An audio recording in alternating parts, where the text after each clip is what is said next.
මට අද හිතුණා ජෙලි පුඩින් එකක් හදන්න. මේ චූටි බබාලත් හරිම කැමතියි මේ ජෙලි පුඩින් කන්න. මේ ජෙලි පුඩින් එක හදන්න හරිම ලේසියි.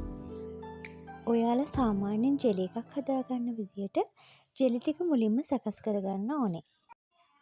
ඔයාලා මේ ජෙලි සකස් කරගනිද්දි කට්ටුවේ සඳහන් ප්‍රමාණයට වඩා භාගයක් අඩුවෙන් තමයි ජලය එකතු කරගන්න ඕනේ. මේ පොඩි වෙනස්කම කරගෙන පැකට්ටුවේ සඳහන් වෙලා තියෙන විදියටම හොඳට නටන උණු වතුර එක් කරලා ජෙලි පැකට් ටික සකස් කරගන්න. එකිනෙකට ගැලපෙන ලස්සන පාට තෝරගත්තොත් අපි හදන ජෙලි පුඩින් එක අවසානයේ ගොඩක් ලස්සනට බලා ගන්න පුළුවන්. දැන් මේ ඔයාලට පේනවා ඇති මම සකස් කරගත්ත ජෙලි වර්ග ටික. ඒවයි පාට ලස්සනට තියෙනවා ඔයාලට පේනවා ඇති. මේ ජෙලි ටික මම කොටු ආකාරයෙන් කපාගෙන තියෙන්නේ. ඔයාලට ඒක කරගන්න පුළුවන්. ඊළඟට අපි බලමු මේ ජෙලි පුඩින් එකේ කිරි එක හදාගන්නේ කොහොමද කියලා. අපිට මේ කිරි එක හදාගන්න අවශ්‍ය වෙනවා ජෙලටින් මේස හැඳි 6ක්. එහෙම නැත්නම් ග්‍රෑම් වලින් කිව්වොත් ග්‍රෑම් 20ක් පොඩි කිරි ටින් එකක්.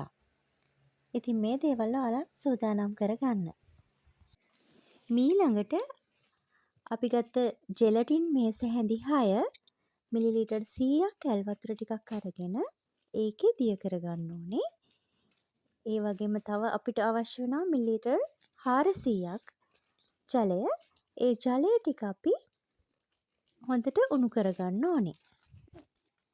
ඊට පස්සේ අපි කරන්නේ මේ දිය කරගත් ජෙලටින් වලට අපි රත් කරගත් උණු වතුර මිලිලීටර් 400 එකතු කරලා හොඳින් කලවම් කරනවා. දැන් ඔයාලට මේ පේන්නේ මම ඒ සකස් කරගත්ත කිරි මිශ්‍රණය. මේ කිරි මිශ්‍රණය හොඳින් කවලම් කරගන්න ඕනේ. ජෙලටින් කැට හිටින්නේ නැති වෙන විදියට.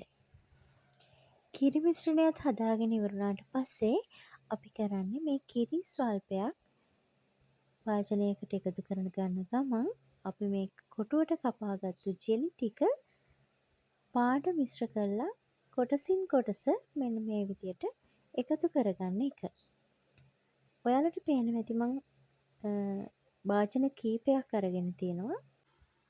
ඔයාලට පොඩි අදහසක් ගන්නත් එක්කයි මම මේ වාජන වර්ග කීපයක් පාවිච්චි කරන්නේ. ඒ එක එක වාජන වලට දැම්මහම එක එක විදිහේ ලස්සන මෝස්තර අපිට බලා ගන්න පුළුවන්. ඒ අවශ්‍ය විදි එකක් ඔයාලට භාවිතා කරන්න පුළුවන්. කිරි මිශ්‍රණය එකතු කරන්න කලින් අපි වැදගත් කරුණක් මතක තියාගන්න ඕනේ. කිරි ටික හොඳට නිවෙනකන් ඉඳලා තමයි අපි මේ ජෙලි මිශ්‍රණයට ඒ කිරි ටික එකතු කරන්නේ. මොකද ජෙලි ටික දිය වෙන්න පුළුවන් කිරි රස්නේ පිටින් එකතු කළොත්.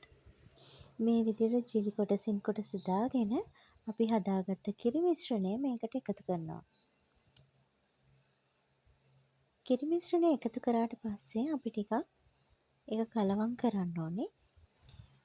දැන් මේ ඔයාලට පේන්නේ අපි තා පහසුවෙන් හදාගත්ත අපේ ජෙලි පුඩින් එක. දැන් අපි මේක ශීතකරණයේ ටික වෙලාවක් තියාගන්න ඕනේ. ඊට පස්සේ මම ඔයාලට පෙන්නන්නම් අපි අර වීදුරුවට දාගත්ත ජෙලි එක කොහොමද වීදුරුවෙන් ඉවත් කරගන්නේ කියලා. අපි මේ සඳහා භාවිතා කරනවා දිග බාබකියු ස්ටික් එකක්. මම මේ පෙන්නන විදියට ඔයාලට පුළුවන් මේක ග්ලාස් එකකින් අන්මෝල්ඩ් කරගන්න. ඊට පස්සේ මෙන්න මේ විදියට ලස්සට කපාගෙන ඔයාලට පුළුවන් මේක ලස්සනට පිළිගන්නවන්න.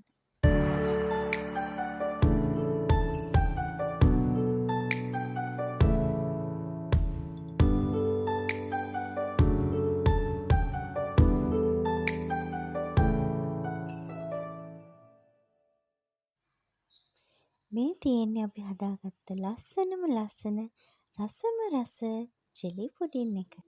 මේ තියෙන මං එක එක භාජනවල හදපු ජෙලි පුඩින්. ඔයාලත් හදලා බලන්නකෝ. එහෙනම් මේ වීඩියෝ එක බලන්න මාත් එක්ක එකතු වුණ ඔයාලා හැමෝටම ගොඩාක් ස්තුතියි.